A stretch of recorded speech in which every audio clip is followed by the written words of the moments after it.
Having high-protein foods makes you feel fuller between meals, an important factor that can ultimately help you reduce overall calorie consumption and reduce weight, suggests new research.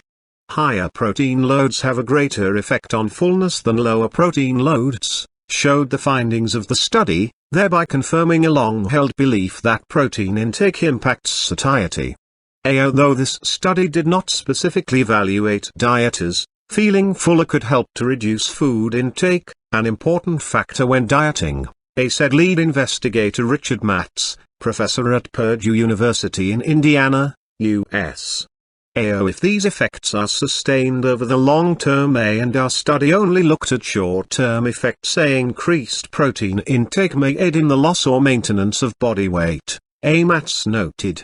High-protein foods include eggs, meat, fish, tofu, beans, lentils, yogurt, and nuts, among several other food items.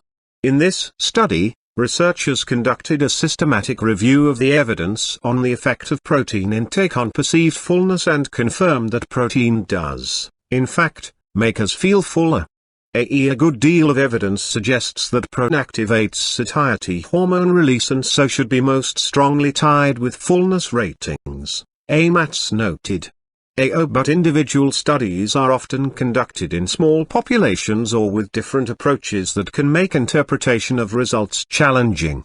Our study combined multiple experiments to confirm the presence of an effect, Matz pointed out.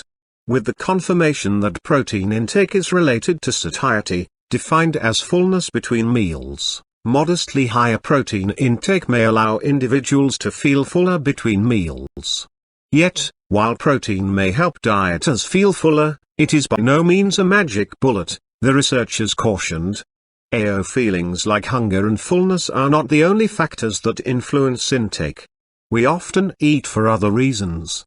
Anyone who has ever felt too full to finish their meal but has room for dessert knows this all too well, Matz explained.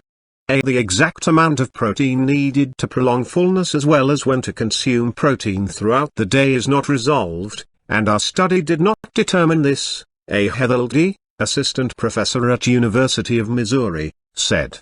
So while the researchers encourage the public not to consume protein to the point of excess, the study suggests that people looking to moderate their energy intake by enhancing the sensation of fullness might consider a moderate increment in protein consumption as a first step.